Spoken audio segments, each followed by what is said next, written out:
what if I just figured something out about myself on your show? I love it. You're such a good host. I'm taking this in my therapy this week.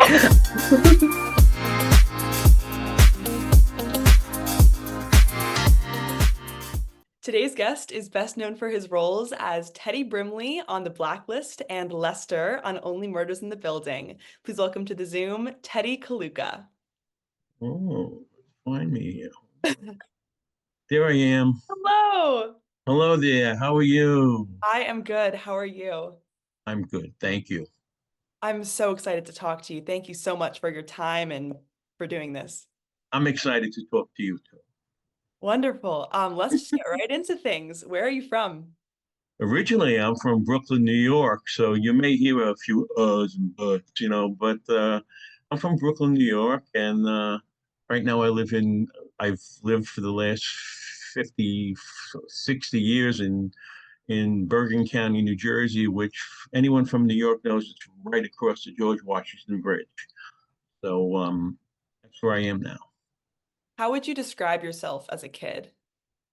Oh, as a kid, um, Brooklyn was a really fun place to grow up, and I grew up in Williamsburg, which again is like two subway stops away from Manhattan, and and it was like where I grew up. I grew up in sort of a tenement. We grew up in buildings that were called the flats, which meant the roofs were flat.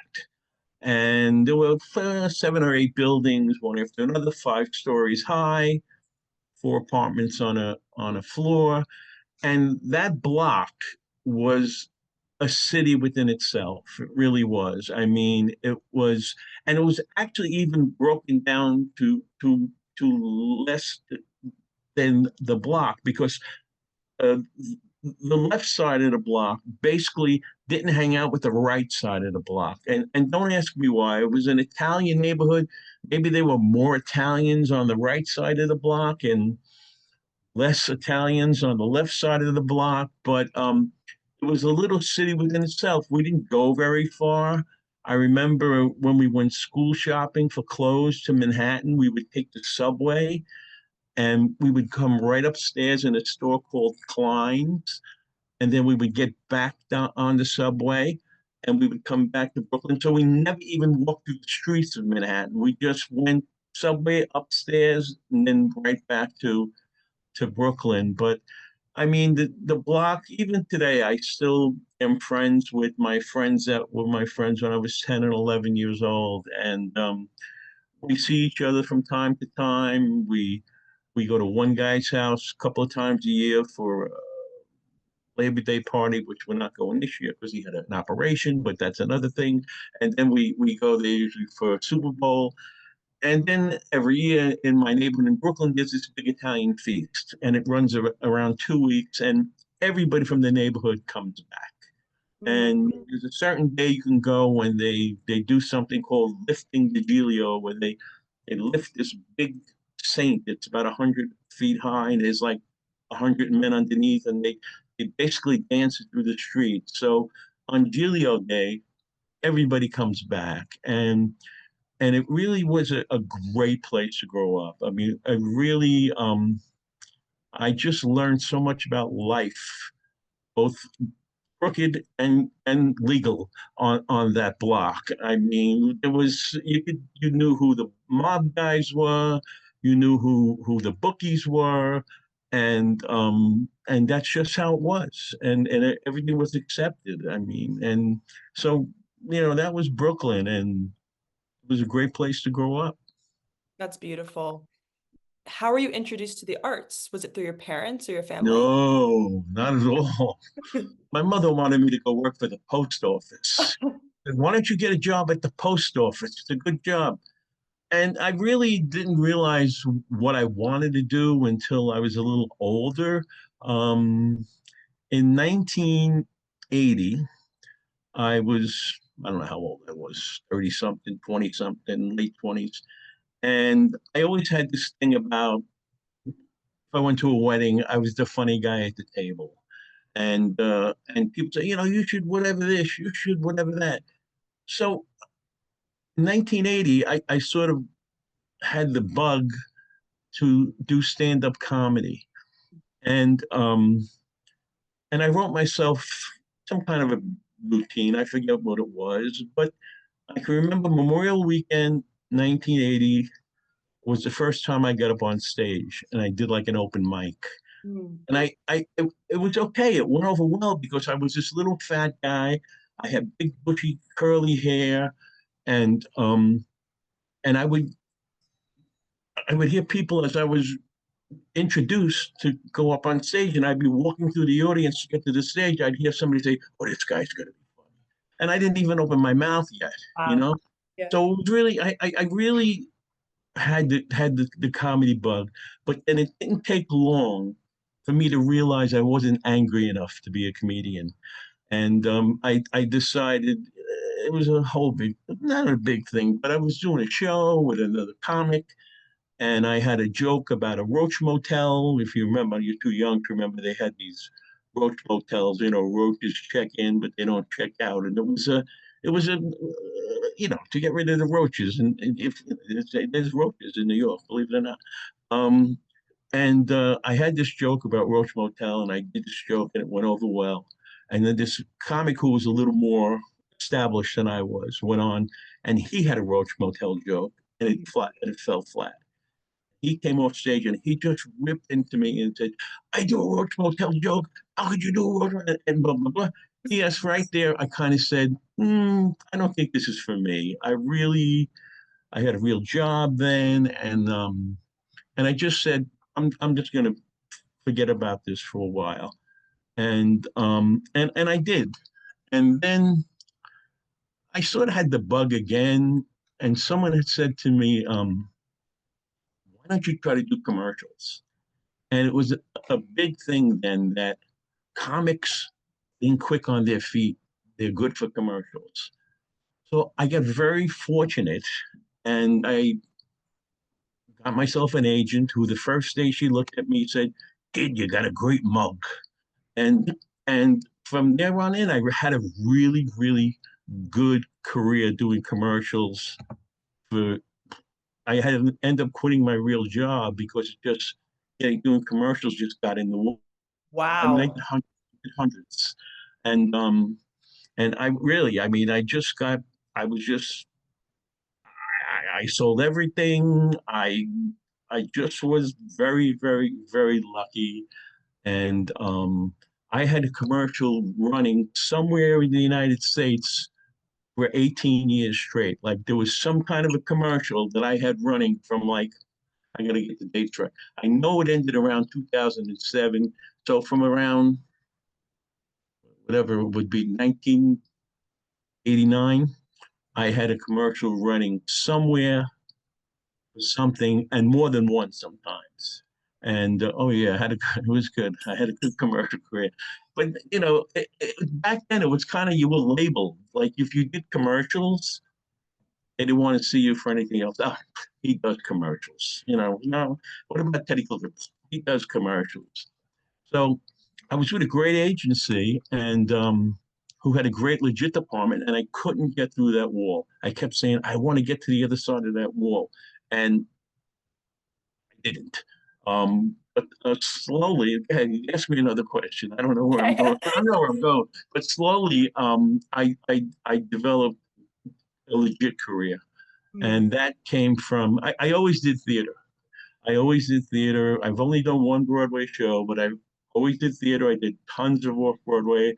I did shows in basements. I did shows where there were 5 people in the cast and 4 people in the audience, and that's what it was. And I still till this day love doing theater, but I don't do as much because I live out here in New Jersey, and to going into an off Broadway show these days, just there's no reason for it. I hate to put it that way, unless it's a certain director or some, because I think the last one I did was, I don't know, 2015 or 16, and it just was a hassle getting in every night. It wasn't like it was years ago. I would do a play, and I would drive my car in, right? So I would drive over the George Washington Bridge. There'd be a certain area in Manhattan where you can park after 7. Right. So I would get to the street about 6:45. I'd get my parking spot. I'd sit there for 15 minutes. I'd go do the show. I'd come back and I'd drive home. I never went out afterwards. I never played that game. I had kids, and so I always came home. And it just got different. Maybe I don't know what it was, but the city just changed where it just wasn't as easy to, getting my car at 6 o'clock and to drive over the bridge. Maybe now it's taking over an hour and 15 minutes to drive over the bridge. Just everything got a lot more hectic.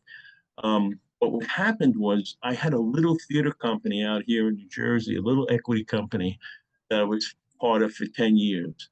And that really,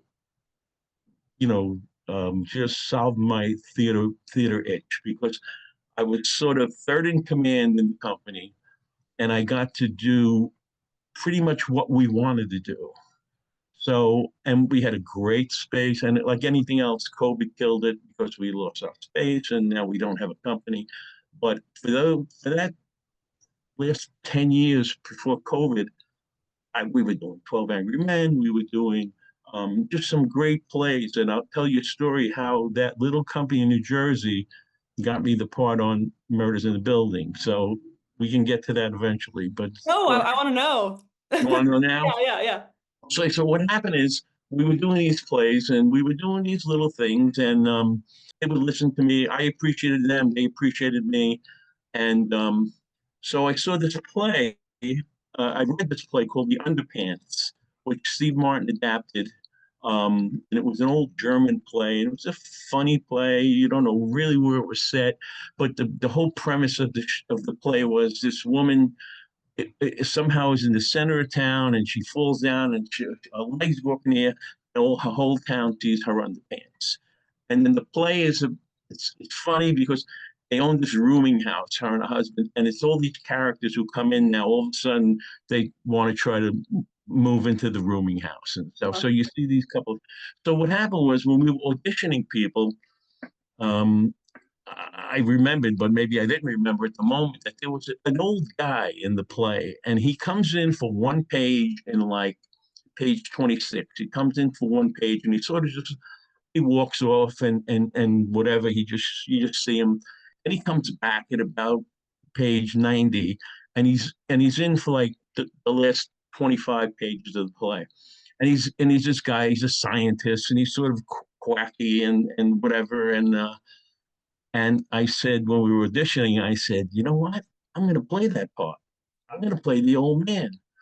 So I did. So we did a few week run, and I played the part, and it was really fun, and this and that. And about a year and a half later, I get a call, because I had done an episode, did a few episodes of Mrs. Maisel, but I did one with this director, Jamie Babbitt, her name is. And then after we did that, she called me to do a movie with her with Drew Barrymore. So then I did a movie with her, Drew Barrymore, and then she's directing the pilot of Only Murders in the Building. And first of all, I read for I don't know if you watched, but I read for the Nathan Lane role first, and of course Nathan Lane got it, of course. But and they called back and they said they want you to meet the producer John Hoffman to play the doorman in the show. And I said, yeah, all right, great, no problem. So I met him on Zoom because it was during COVID. I met him on Zoom, and we're chatting just like this. And I said to him, I don't know if this means anything, I said, but I said, I might as well throw this in there. I said, I did a production of Steve's play The Underpants last year, and John Hoffman goes, oh, Steve loves hearing that. So P.S. right then, my little play in Hackensack, New Jersey, really opened the door for me to do. Although Jamie Babbitt did bring me in, and I had a good reference, but I think that sort of sealed the deal. And I've had a great time being there, and it's the best show I ever worked on. Although the Blacklist was fun, but this is the best show I've ever worked on, with the best showrunner in the world, who just is there. You can talk to him about anything. You can go to him and he listens to you. I mean, it's just been a delight. I just wish I had more to do, but when whatever it is, and so that little story is how I feel had a lot to do with me getting on that show, and but now I miss doing theater. I wish we were back doing what we were doing, but what are you gonna do? You just gotta roll with the punches. Go Wow. ahead. Oh my gosh. Growing up, did you have anyone to look to as a mentor or a guide in this industry? No, no, it's funny. I went to a Catholic school, and every year we'd have a play. They do a play. Every class put on a play, and I think it was just one performance on a Sunday afternoon, every class. And I'll never forget when I was in, I'm going to say kindergarten or first grade. Um, I played this bird who kept going around other kids in the class and like taking the worm from their flower heads or something. Yeah. And my mother told me all my life, she said, there was a man, one of my good friends, Bobby Vessa, his father, she always said, Al Vessa never laughed so hard in his life that when you came out as that bird and and so that I knew I liked being on stage. And then I know in the fifth grade, there was another part. I didn't get the lead, but I got this other part. Until this day, I still talk to that nun, and she's 90 now. And Wow. she remembers, we did this play called Roddy Riddle from Mars. I'll never forget. And I didn't get the role of Roddy Riddle, but I forgot what I got. But I did get something, and I forget how she explained it to me. But she said, "Well, no, Charles Gandy just sang better than you." She said, "So that's why he, yeah." So as a kid, I knew I liked that. But then I moved to New Jersey, and it was a different world. It wasn't cool to be in the play Hmm. at all. It wasn't cool at all. And I never really, I was an athlete, believe it or not. Looking at me, I played basketball in high school. So I never really went in that direction to, oh, let me try out for the play or let me audition. I didn't know the word audition at that point. Even though you had a lot of good fortune, were you ever at a crossroads of like you didn't know what direction to take or you didn't know if it was a sustainable career path? Well, I'll tell you a funny thing that happened was I was working for a newspaper at the time. I didn't have a career there. I'm going to say I had a job there. And it was a good job when I was doing stand up because it was a morning newspaper and we worked from like 3 in the morning and we were done 8, 9 o'clock whenever the paper was out on the streets. So I had done some stand up here and there, and this is where my wife comes in. She was great, and I came up with some idea. I wrote this proposal up on how we can sell more papers in this certain situation. There's these new industrial area here, and X amount of people work there. And if we put these coin machines on each corner here, we can sell so many papers a day. And I presented it to this person who I presented it to, and he looked at me and he said, "I'm going to leave out the expletive." He said, "Mind your own business."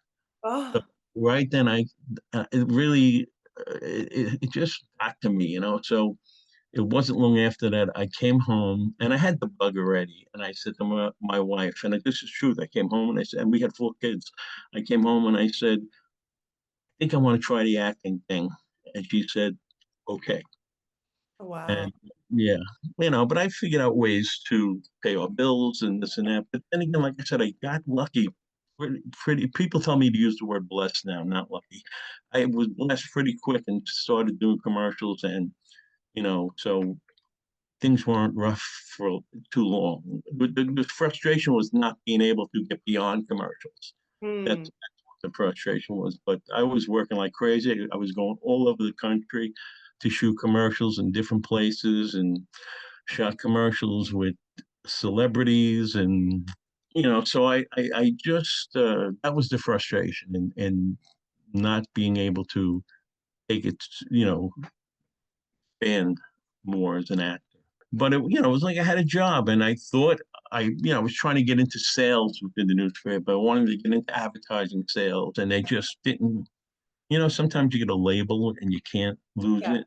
And whatever label I had, and like I said, I learned a lot about acting working at a newspaper, which was kind of trying to be a funny line there, but it really did in a way. I had to learn. What I did learn was to sell myself. That's what I wanted to be in sales, and then I sold myself is what I did. Mm-hmm. And it worked out pretty good, I have to say. I really do. And um go ahead. Whatever, I don't know. Wow. It did. Yeah, I mean, I'm here. Yeah. I'm hanging out with Meryl Streep, not really hanging out because I don't say much. When we're sitting around, I do a lot of listening. And I've done that a lot of my life. I've been in situations where one day, best day I ever had in my career, if you want to really look at the best day I ever had, it was on Curb Your Enthusiasm. I had a small part. And that's another thing, doing stand-up, I got to meet a lot of guys who really moved on, like Larry David. Like I was able to go in and read for Curb Your Enthusiasm and say, "Oh yeah, I used to see New Larry at the Improv," or so that helped me a lot. Just dropping a name here and there. But where was I going with this? Now I was going to say something about Best day of your career. best day of my career. So I got a small part, couple, not even like maybe one line on Curb Your Enthusiasm, but the part was a scene with Mel Brooks and Anne Bancroft and Larry David and this and that. And what happened was there was a rainstorm. Although our scene was in the theater, but it had something to do with um, they wanted people coming into the theater. If you remember the producers at the intermission, they all come running in and they say the show's a hit and this and that. And then so that was that. And so because it was raining, they couldn't have this mob of people standing outside of the theater waiting to rush in. So they had to wait for the rain to stop. We didn't have dressing rooms. They just had a camper. So what happened was I'm sitting in a camper with two other actors like me who were day players, and with Larry David, Mel Brooks, Anne Bancroft, Larry Charles, if you know who he wrote a lot of Seinfeld Wow. episodes, Yeah. and we're just sitting there. And I said to myself, you know what? I'm not going to say a word. I'm Mm. just going to sit here and listen to everything that's said.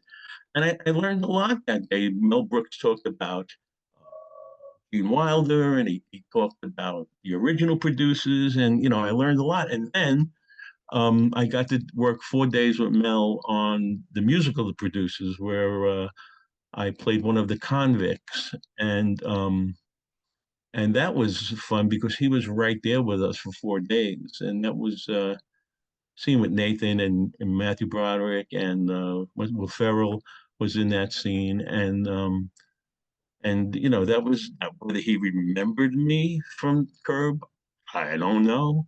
But I went in, I auditioned, and I learned to dance, and I did that, and I did that, and I got hired, and I got put. If you watch, you see it's Nathan, and what's his name there, and Matthew Broderick, and then me. I'm like here, and yeah. So a lot of things like that have happened where I remembered somebody from something 20 years ago, and then when I went in and read for them, it was like, yeah, hire this guy. I mean, I'll tell you another quick story. Um, I was reading for the movie The Comedian, do a scene with Robert De Niro, and I said to my, and this is when I just started to learn the internet, I guess, a little bit, because I think it was 2015 we got that. So I was learning more about the internet. Let's put it that way. So I said to myself, let me see who this director is. I'm just curious to see who's directing this because I had to go and meet him. Let me go see who this director is. And I look, and his name was Taylor Hackford. And I looked at his bio, and I said, oh, he did a movie called Mortal Thoughts. I said, I did extra work on that movie 25 No years way. ago. Yeah, 25 years ago. And it was a wild, the scene I worked on, and I'll say whatever, it was a wild scene where Bruce Willis was supposed to be in a casket. Like he gets killed in the movie, and they had a scene with him in the casket, and we're ready to shoot there, probably 100 extras, maybe whatever. And I'm in the funeral home because I did another scene where I was sort of playing basketball with him. I was a friend of his in the movie, but I was an extra, and so they had me pretty much in a spot where in the funeral home where I'm like really identifiable and stuff. Yeah. So, but that night, Bruce Willis wouldn't get in the casket. He just wouldn't do it. He just said he felt weird, and he just wouldn't do it. We waited for about 3 hours finally. And then here's, so I don't want to give away the punchline yet. So what happens then, I go to Reefer Taylor Hackford and I said, I just want to say something. I mean, I worked on a movie. I didn't say I was an extra. I said I worked on a movie with you 25 years ago. And I didn't mention any names or anything. And I said to him, and it was the night that your star wouldn't get into the casket. And Taylor Hack, he looked at me and said, but he did. And and he did. And right then, right there, he hired me right there to do the scene with De Niro. Yeah. And it's a nice scene. Unfortunately the movie didn't do too great, but it's a great scene with him and I, and he's an old sitcom actor in it, and so like an Al Bundy kind of, like Married with Children guy. I know you're young, you don't remember a lot of this stuff, but so it's an autograph convention where he's there signing autographs, and I show up because I'm a big fan of his, and he was like a bus driver or something, or a toll collector, and then he was known in this uniform that he wore all the time on the show. And sure enough, I show up in the same exact uniform as him, and we have this whole scene back and forth about why did I think it was funny, and this and that. It was great, and it was another great day of my life because he was so good to me. I can't tell you how he just me and just made me feel so comfortable. And like I always say, I said, of course, you call him Bob. They say Bob, call him Bob. Right. I say, business in the scene. Bob, what do you think? The autograph picture, should I hand it to you? And asking him. He goes, whatever you want to do. He said, and I thought it was great. And and there was a great part in it too that they didn't use, and he wanted them to use it because I heard him say it, because it's a part, one of the takes, I forget to take the picture from him after he signs the picture to me, and I walk away and he goes, oh, you forgot your picture. And I go back and I get it, and he heard him say to the director, keep that in, because he's very organic. When you work with him, you think he doesn't know his lines because he doesn't want to really sound so rehearsed. He wants it to be organic, but he took me right in. At one point, they were taking a picture. Of course, I don't know if you know who Bobby Rydell is. There's supposed to be all has-beens, at this autograph convention. So he's taking a picture with Bobby Rydell and somebody else. I don't even know who she was. And all of a sudden, Bob goes, him too, get him in here, him too, me, which Oh, I have downstairs. Yeah. And yeah, so that was it. Just a lot of fun, good things happened to me over the years. Again, I'm very blessed. wow. These stories are just Yeah. incredible. Have you written a memoir or do you plan on writing one? Because I want to. No, but it's funny you say that. I always said that I wanted to do a one-man show, Yeah. and but never got to it. But I have a title. The title would be The Guy Next to the Guy.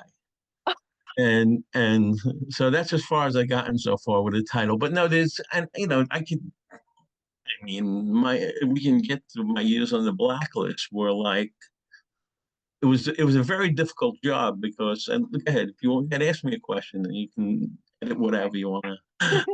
Um, what's the best advice you've ever received? Good, this is a good question. I'm going to tell you what it is because I know what it was. I, I realized when I was doing stand up that I I wanted to do more. So I went to see a play called Gemini. And I don't know if you know who Danny Aiello is, but Danny Aiello was a famous actor. You would, if you saw, trying to think of Spike Lee, the most famous Spike Lee movie.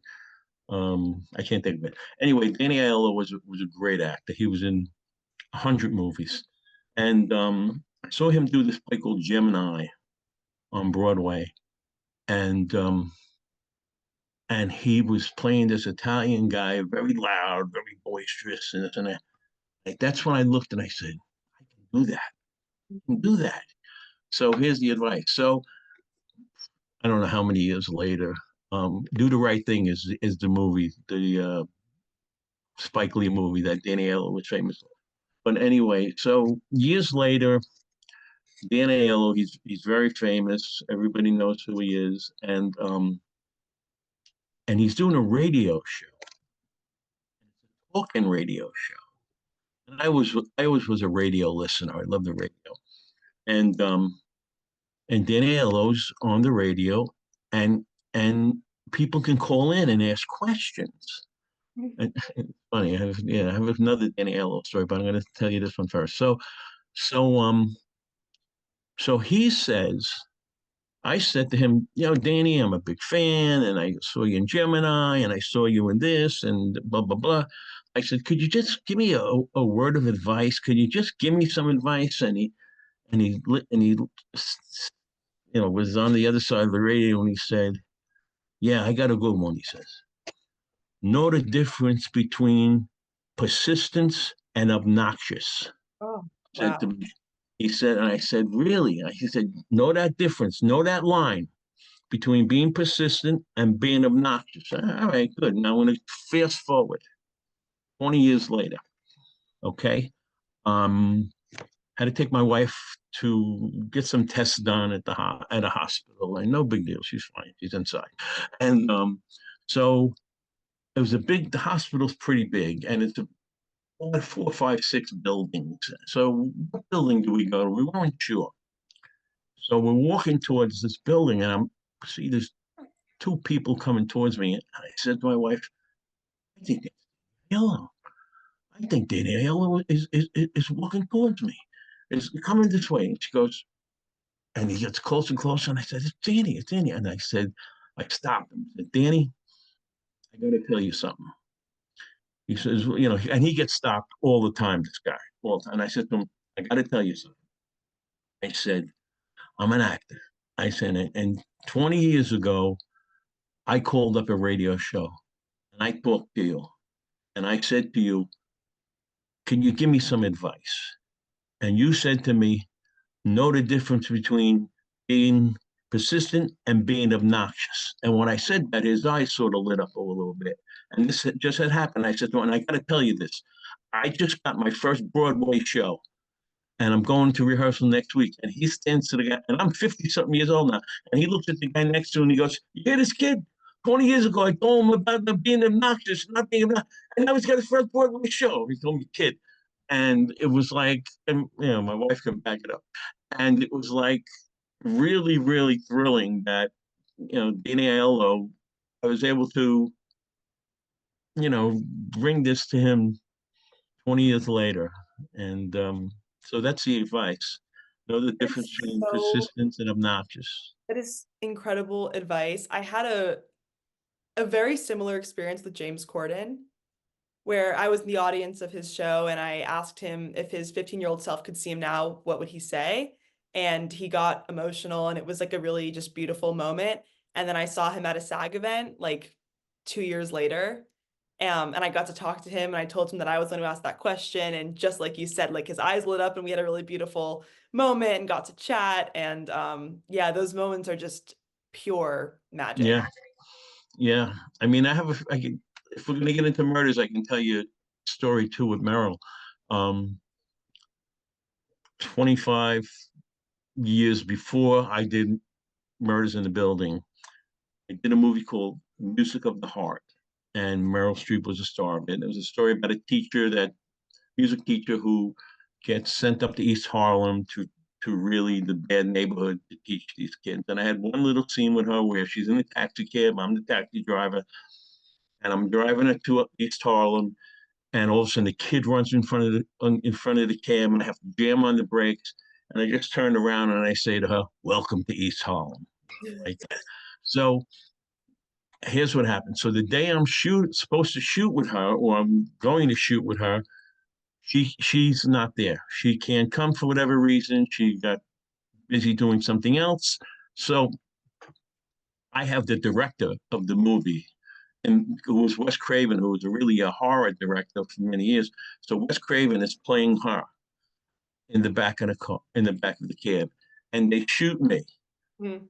And then a few weeks later, they turn around and they shoot her in the back of the cab. But you see the movie, it looks like we're both there. Now, again, fast forward 25 years. I'm at the wrap party for Murders at the end of season 2 or season 3. And I had no scenes with her, but she had done the show.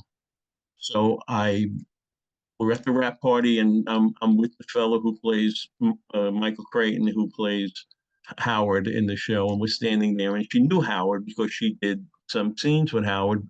So she sort of just gravitated right towards him, and I'm standing with him, and she said hello to him, and I said, "Hi, I'm Teddy Coluca," and I said, "I'm Teddy Coluca. I play Lester," and she goes, "I know who you are."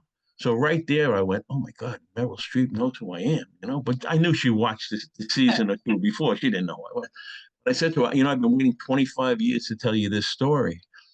I said, "We did a movie together, but we didn't shoot together." And I proceeded to tell the story about the movie, about Music of the Heart, and this and that. And she just said, "It was a terrible movie," she said to me. But again, I waited 25 years to tell the story, and then there she was. And you know, it's like you said, I should write a memoir. I should write something. But Do you get starstruck or no? with her, I guess I did a little bit because I don't usually ask to take a picture, but at the wrap party, I asked her to take a picture, and she did. But I had to hold on to it for a year before I could show it to anybody because it was a secret that she was going to be on the show. So it was a year after I took the picture that I put it up. But starstruck, not too much. No, no. I mean, work with Steve Martin. I mean, you think you'd be a little starstruck, or with Marty, but I don't know. It's sort of, I learned a lot, and we'll get into it now, working with James Spader. When I worked with James Spader on the Blacklist, it was absolutely such a pleasure. And my character, I know your brother will tell you, but my character was a bit of a nut.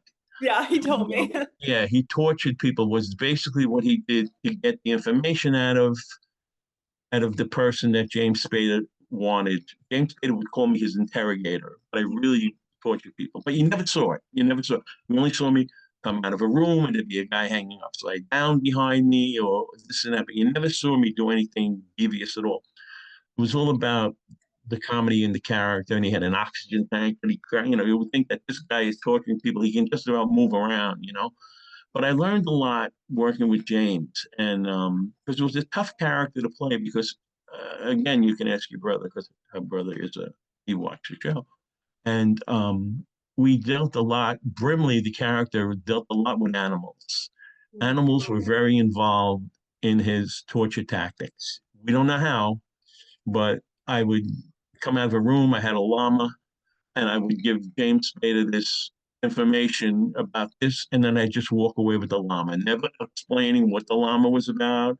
There was an episode where I had a real snake around me, and it was really crazy, and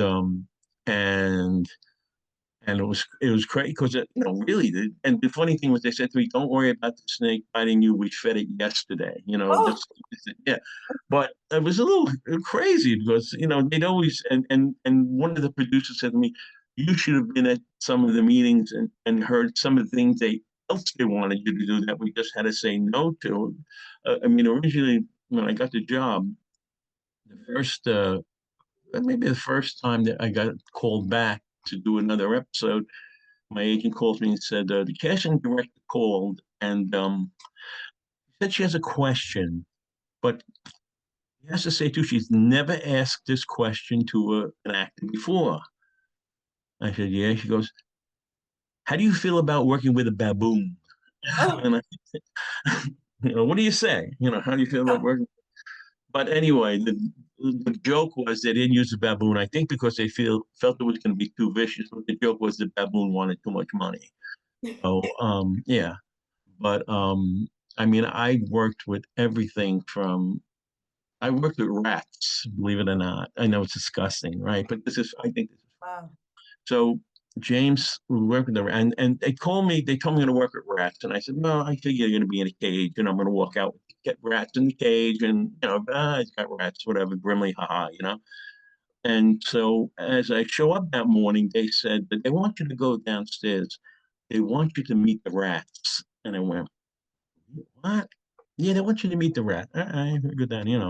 Now I'm in this is like season 7 or whatever, maybe even 8. All right, let me go see what. So I go down and they take the rat out and they're showing me the rat. There were 2 rats. They're showing me the rats and they said, the writers would really like it if you could like have the rat on your shoulder. So what? Yeah. It's just, let's try it. So I wasn't in costume yet. So they put the rat on me and I could feel it walk. And it was like, I could feel it walking across me. And I said, oh, I'm dedicated. The show's been really good to me. Um, Let me just go with it. So then when we shot the scene, I had sort of like a vest on me. So it covered up here. So I didn't feel the rats as much. At one point, 2 things. At one point, we were shooting, and the camera was on me. Maybe no, maybe the camera was on James. The camera might have been on James. And all of a sudden, the rat starts walking down my sweater, like walking down. And I said to myself, "This scene's going too good for him. I'm not gonna stop it." So I just took my hand, took the rat, put it back on my shoulder, and you never saw it because the camera wasn't on me at that point. The camera was on him. But I think the funny thing was this, because James was he's so sophisticated, his word, and just so proper, and just I don't know how much you know about James Spader, but he's wonderful and a great actor. He knows my lines, your lines, his lines, the cameraman's lines, knows everybody's lines. And he says to me, and we hit it off from day one. We hit it off from day one. He says to me, Teddy, do you remember season 5 when I was in prison and I had those rats that were running around the prison in the cell with me? I said, yeah, I remember that. He goes, same rats. They're Hollywood rats, he said. So, so you didn't have to worry about them. Oh my So, gosh. yeah. But yeah, as a matter of fact, my character was named Teddy Brimley. And at first he was just Mr. Brimley. But the very first scene I did with James, the bit was I come from here, he's over here, we meet in the middle, I give him the information, and I walk away. So we do the scene, and scene is just over. I start walking away, and he says, "Thank you, Teddy." He used my real name. So that's how the character became my real name. Wow. James just ad-libbed it. And but then it was good the way he would use it, because then he liked using Teddy. Teddy, really, like, Teddy, I need you to do this. He would really, and we became, I don't want to say friends, but he really looked out for me on that show, and he knew how difficult it was between the oxygen tank and the animals, and then you got to, okay, you have a table you're pushing in with surgical tools on it, and you have to kick the door open. You have to land in this spot right here, and then the surgical tools have all these crazy names, and it wasn't always easy. It just wasn't. And he just he just looked out for me. I mean, there's this episode where I'm in a frogman suit, never explained why. And I'm wet. I come out, I give the information on a wet piece of paper, and it's just yeah, the character was a fun character, and anybody that watched the show knew Brimley. and I would get notes and the tweets from all over the world. And so, yeah, it's been fun. What has been the most fulfilling part about being an actor? Oh, and fulfilling. Just being able to say I did what I wanted to do. And I was home all the time and had breakfast with my kids, and most of the times were home for dinner with my kids, and always never really I never was one to play the game like go out after the show or this and that. Oh, we're going out to such and such tonight. I'm gonna go home, and that's how I played it. And basically also came in day one knowing it was a job, and I had to make money eventually. So that's why I did the extra work in the beginning, because in the beginning I just jumped in, 1,000%, and it's been a fun ride. It's almost 40 years. Do you have a dream role or a dream actor to work with now? Oh, really? I don't think so. I don't think so because there's nobody who I see that I say, oh, I like to, it just whatever happens. I mean, if you had asked me this 5 years ago, I would have never said, oh, I'd like to work with Steve Martin, or it's just what I've fallen into. I just I did a movie with Anthony Hopkins. I got to spend 2 weeks with Anthony Hopkins. I mean, that was thrilling. I mean, it was like, matter of fact, I had to duck out of an episode of the Blacklist because it wasn't available. They had taken this, yeah. And even when I came back, James said to me, "Oh, you're getting pretty popular now, huh? Like, it's being really." But I mean, I spent 2 weeks with Anthony Hopkins, and he was just maybe because we were the two old guys in the movie. I mean, a movie is called Armageddon Time, and it came out a few years ago with Anne Hathaway. It's with the guy from Succession. I always forget his name. Um, the main guy from Succession, not the Yeah, older guy, yeah, I remember it the guy coming who's out. won all the awards. Yeah, um, I can't remember his name now, but it was a great. I played Anthony Hopkins' brother-in-law, and maybe because I was just the other old guy. And even today I met him. It was kind of funny. Originally, this movie, De Niro was going to play this part. That was the word, and I thought when I was going to work the very first day, no, it was at the fitting. I went to the fitting and I said to somebody, I worked with De Niro once already, and they said, "Oh, no, no, no, no. If this was before COVID, De Niro was in it. After COVID, he wasn't in it. No, Robert De Niro's not in it anymore. He's not in it. Um, it's Anthony Hopkins now." Oh, wow, that's pretty cool.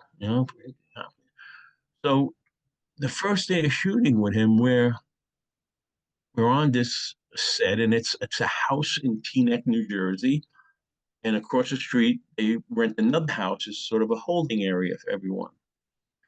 And as I'm standing there, and it just didn't dawn on me that I see this old guy walk in, and I'm looking at him, and it really took 2 or 3 seconds for me to go, "That's Anthony Hopkins." And then he again, like Meryl Streep, he came over to me and he said, "Hey, I know you." And I went, yeah. And then I realized he only knows me because the director showed him my picture the day before.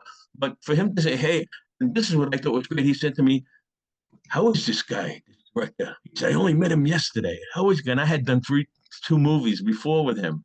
Uh-huh. And he said, "How is he?" I said, "No, he's the best in the world." I said, this guy was, because he's hired me for 3 movies, just. I said, "He's the best in the world." And then we just hit it off because we were the two old guys. And there were a couple of times where the first AD said to me, because it was a scene where he's in the hospital bed most of the day one day. And he said to me, he said to Tony, he said, "That's it. You got to call these people by their, Tony, Marty, you get to call these people by their Bob, you get to call them by their, yeah." So he says, "Tony, you want to stay in the bed all day, or you just want to get up and get around? And Anthony Hopkins says, you know what, I'm just going to stay here. I'm just going to stay here. And I don't want to keep getting up and down. And then the first AD says, Eddie, why don't you hang out with him? Oh, So yeah, so we just sat there and we talked about everything: families, growing up, Brooklyn. I think he grew up in Wales, and the last day he was there, he came over to me and he gave me a little bag from Hermes, and it was a tie. It was a necktie, and it was really, I've only worn it one time, and I wore it to the opening of Armageddon Time. And oh, people say you should have got him to sign it. No, I don't want to get him to sign it. I mean, just the fact that he handed me this gift, and I purposely didn't open it till I came home because I just wanted to share it with my wife. I said, all right, I'm going to open it now, and she's got it hidden up in the closet over there. But yeah, this is actually like our sewing room, believe it or not. We were doing some construction here, but this is where I get the best reception. So I do my Zooms and stuff in here. But go ahead. wow.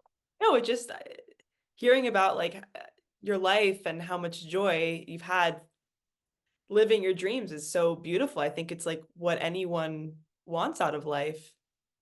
Yeah, and I have four kids, and if you look behind me, I have 8 grandkids. And Wow. yeah, and they all 6 of them live within a mile of me, so there's always somewhere to go, something to do. And Yeah. two of them live in Syracuse, and we see them as much as we can. But that's my life, my kids, my grandkids. Any jobs that come along, all right, good. Anything I don't get, okay, whatever. I don't lose any sleep over anything. I think about it here and there, like, and I get that. You know what I mean? I just don't understand. And there've been a few of those things lately that I'm saying, and I'm still. Some of them haven't happened yet. There's the actual shooting of it. So, in your head as an actress, which I know you are, you say, well, maybe they just haven't made that decision yet. Or like I've been up there, I read for something for Happy Gilmore too. And it's a couple of weeks ago. And I did a movie with Adam, which was great. I did a movie called The Week Of. And you say, oh, I did a movie with Adam, already I'm probably in. You know how you think to yourself. I don't say it out loud. I'm telling you, whoever's going to see this. But again, it's like 2 weeks go by, 3 weeks go by, and then you say, well, I guess it's not happening. And then like Monday, they send my agent an email saying, well, Teddy didn't get this part, but we'd like to submit him for this part, and is he interested? Mm. And I took it upon myself because it was after 6 o'clock, and I know my agents had left the office. I took it upon myself to write because I had the email from the casting director. So I wrote back myself. I said, "Listen, my agent's out right now, but I'm going to answer you right now. I'd be thrilled to do anything." And it really was one of the best jobs I ever worked on. Adam Sandler's movies, I can't tell you, everything was top shelf. Everything from the shooting to the wrap party to the premiere party. I mean, it was just great. So they wrote me back, said, okay, no problem. We're going to submit you, blah, blah, blah. We'll let you know either way. It's Friday now. I haven't heard anything. So, Oh, you know, my fingers are crossed for well, you. whatever. Again, you can't, it'd be nice because they're shooting out here in New Jersey and, it would be nice. But again, then in my head, I'm saying, well, they must be saying, well, he's on that show. We don't know if we should use him. That's in my head. Oh, maybe my face is too familiar, but not really. Not at all. Oh, I've been in that position before where I didn't get a role and then asked to read for something else. So it's the roller coaster of it's the roller coaster ride, but I hope you get it. It's more about my grandkids now because even we were at the Jersey Shore, not this summer, last summer. I had 6 of my grandkids with me and whoever else. And I walked out of this ice cream place where I had an ice cream and somebody recognized me. Hmm. And the guy said, oh, I know who you are. You're from this, murders in the building, blah, blah, blah. And I said to him, listen, I just want to tell you something. I have 6 of my grandkids here with me. You just did something for me that really just it was, for me, it was like sort of thrilling because then my grandkids are with me, and and they some of them, they're little too. They know. Like recently, I did a commercial not too long ago, and something happened where I said to my one little granddaughter, I couldn't do it. I got a job. She goes, I thought you had a job. She said to me. I said, I did, but I got another job. I said to her, so it's kind of funny, but that's, my kids are way over it. But my grandkids, and I have three older grandkids who are really, they help me with auditioning now. They'll come Oh, in, they'll that's so with cool. me. Yeah, yeah, yeah. So, yeah, this whole new technology thing is just not hard to do, especially just me and my wife sometimes. My wife has this thick Bronx accent that she swears that she hates hearing herself whenever she has to read lines with me and stuff. People say to me, "What's your secret?" I said, "My secret is you show up on time and you say thank you when you leave. That's the secret. Know your lines, so that's important." What do you want your legacy to be? Wow. Um, he was a working actor. Hmm. He was a working actor, and I want people to say there are people who in my life who I call them they're actors, and I would like people to say he was an actor's actor. And I've not helped, but I don't hesitate to help someone and by help them, I mean, I can't get you an agent because my agent told me years ago, you want to be an actor, you want to be an agent. If I suggested they work with someone, but um, especially young actors, I tell, I've worked with some young actors on getting into college, like I've done. I worked on monologues with them. Not, I don't sing really. I don't. I always said they brought me in for musicals just for the entertainment of the people behind the table. You know. Yeah. Um, I tell you, I did. I read for. I can't remember the name of the musical, but it was set like in the 30s, and I remember my agent saying to me, calling me, and it was again, for some reason things happened to me on a holiday weekend, and he called me. I remember he called me on a Memorial Day Friday, and he said to me, "You're going into for this musical next week, and they want you to learn a song from the 30s." And the director was a guy named Casey Nicholaw, who's done a Yeah, I million. worked with Casey. Okay, so That's yeah, on the prom. there you go. It was Yeah. Casey Nicholaw. All right, Yes. so Casey, he was directing, and I remember, and I can't think of the name of the musical, but I remember saying, okay, and again, it was during the internet. I could look at the internet. I said, what's a song from the 30s? I said, let me look at a song from the 30s. And then it was a song, Eddie Cantor. And it was, if you knew Susie like I know Susie, oh, oh, oh, what? So I worked on it all weekend. And all of a sudden I go and I do the audition, and I'm, if you knew Susie like and then I see the people behind the table. I'm saying, of course I didn't get the part, but I said, I'm here. I entertain them because I really, whatever. But the kind of funny thing, the one Broadway show I did was the Ritz, and what is funny was that you interviewed the girl from Wicked, and um, director of Wicked from day one, and I'm sure he owns a big part of the show, was Joe Mantello, and Joe Mantello was the person who brought me to Broadway Wow. and do the Ritz. Yeah, and I didn't know him. I remember I was doing a play in Vermont, and I was doing. You know who Yogi Berra is? No.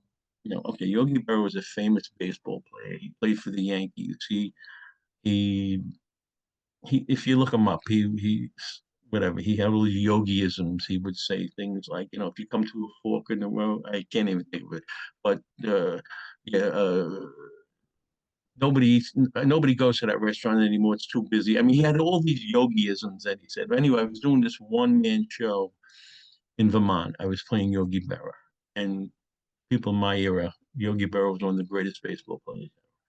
He was small and quirky, and so I was doing this play, and I had already one audition for the Ritz, and the Ritz was Rosie Perez. I don't know if you know who Kevin Chamberlain is. Kevin I Chamberlain. interviewed Kevin Chamberlain on my podcast. There you go. So Kevin was and so I did one audition, and I guess it went pretty good. And then they brought me back for callback. Now I wasn't in Vermont yet, so they brought me back for callback, and I went in. And again, it went pretty good. And then I'm in Vermont, and I'm doing this play, and we were doing run throughs. And I remember we had a run through it at 3 o'clock the next day. And the night before, or like maybe 5 o'clock or so, the day before, I get a message saying they would like to see you tomorrow for a third callback for the Ritz. And I'm in Vermont. Mm. And I went to my director, a fellow named Carl Forsman, who was wonderful, but he teaches at North Carolina School of the Arts. And I said to him, Carl, they want to see me tomorrow for a third callback for the Ritz on Broadway. And he looked at me and he said, well, you got to go. And had my car in Vermont, luckily, and I got in my car. I drove home that night. I slept in my own bed. I got up and I had like a 10 o'clock uh, third call back where I met Joe Mantello and whoever else and did my thing. And I got back in my car. I drove. I made it to a 3 o'clock run through. And then the next day, I got a call and told me that my agent called and said, you're going to Broadway. And yeah, and that was really, and it's kind of funny. I must have had such a look on me. And this truthfully, and so for some reason, I was going to a store in Vermont after I got this news, and I was going to this discount store. I even remember what I bought there. I bought shower shoes. So shoes to, and I remember walking in the store, and some guy had just looked at me. He said, "Oh, you look happy. You look happy." Whatever he said to me, he said, and I said, "I don't know what the look on my face was, but this guy who knew me from no one recognized that I had this look on my face that I was going to Broadway." Yeah, Him? yeah, and Come see me in the Ritz. yeah, it was, and I didn't have a big part. I opened the play. I opened the play. The whole story about the Ritz is this gangster goes hides in a gay baths in New York because the mob want to kill him. So I opened this play playing the mob guy who puts the hit, who's dying on his deathbed, putting the hit out on him, Oh, wow. and then I played one of the boys in the Ritz during throughout the play, but it was great. I mean, I just had such a good time, but I don't have to tell you what doing 8 shows a week is. It's sort of brutal. I mean, it's not easy. Well, you know what's really interesting? I got the confirmation email that you were gonna, be on my podcast when I was in line to see Wicked on Broadway last week. How funny is that? Oh, small world. Small world.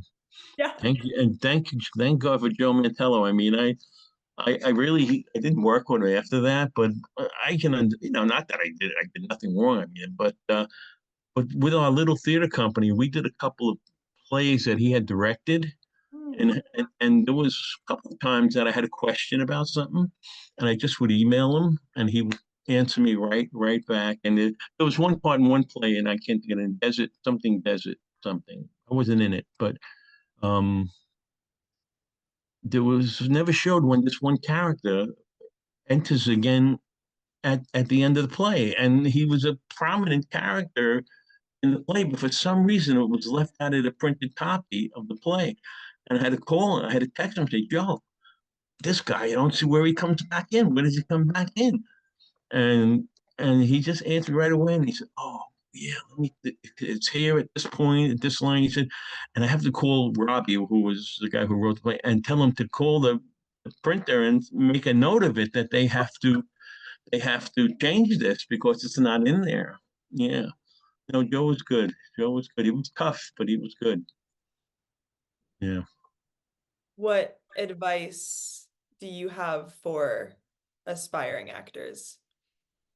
If it's in your heart, it's in your heart. Um, do whatever you can. get yourself a job that you have flexibility, because when they call, you got to go. Mm.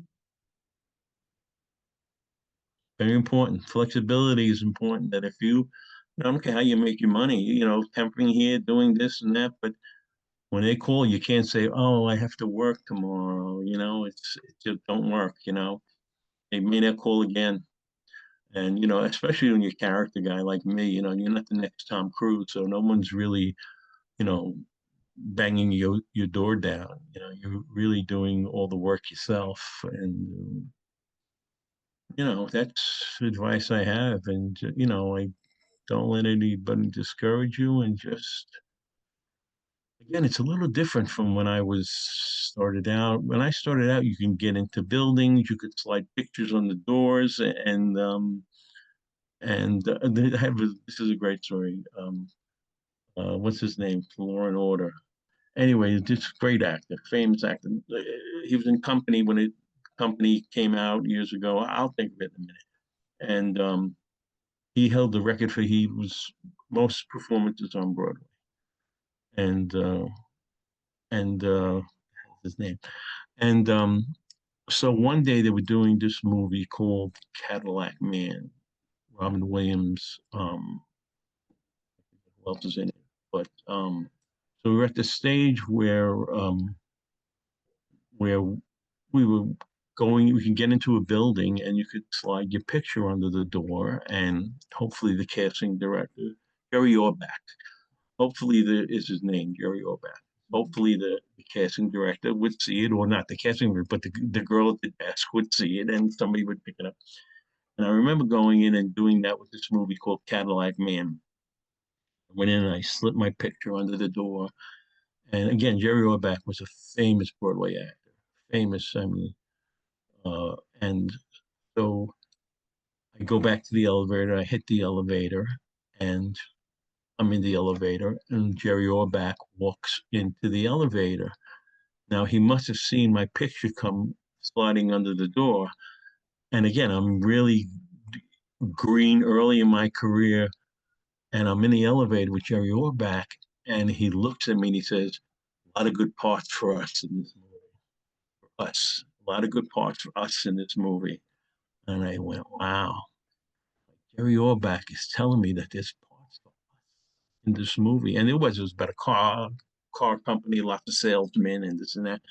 But that was like, and I was, I was doing some commercials then, but it was just like a wonderful thing, a memory of this happening. And then I got to work with him on Law and Order a couple of times, and which solidified a lot of things. Wow. Oh, amazing.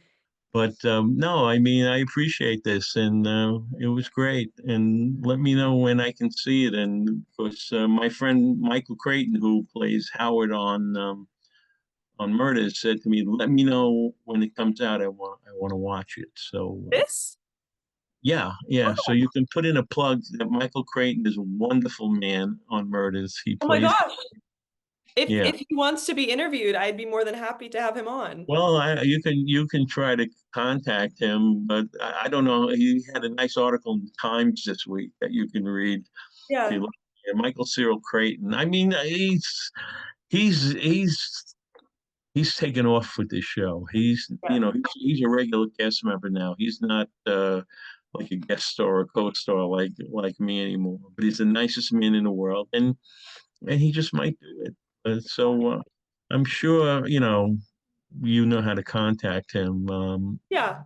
I mean, Yeah. I'm inspired by you and your fearlessness and just ability to just, go after what you want. So why not? How about you? What are you up to? Um, right now my focus is music and songwriting. That's really Okay, where my passion has been lately. But I do a lot with the special needs theater community. that's cool. So I've been a mentor to people with special needs for 10 years. And I just choreographed the Addams Family. Because when I interviewed Kevin, he was the original Uncle Fester in the He Addams Family. was, yeah, yeah. That was very special. But yeah, between this podcast and acting and theater and writing, just trying to, stay creative and busy and dancing and all the I things. get it. I get it. Good for you. Good Thank you. for you. And you're young, which is good. Really good. Yeah, yeah. And anything I can do, don't hesitate. Thank you. I really, really appreciate that.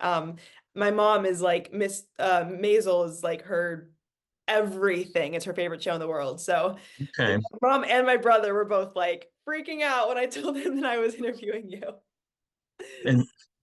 And I always say, like, the character on the Blacklist that, you know, a lot of people watch it, but I think one time some woman recognized me in IKEA or something like that. And but I said if I walk down the street dragging an oxygen tank, and people would know immediately who I am. So basically, what I said was that the oxygen tank was much more famous than I was, and it's true, But it's been fun, and I hope you keep going. Yeah. Well, I wish you luck in everything, and I'm crossing my fingers that you get that part that you're Ah, waiting no for. man. You too, Julia. All right. Good luck. Thank you. All right. Stay in touch, dear.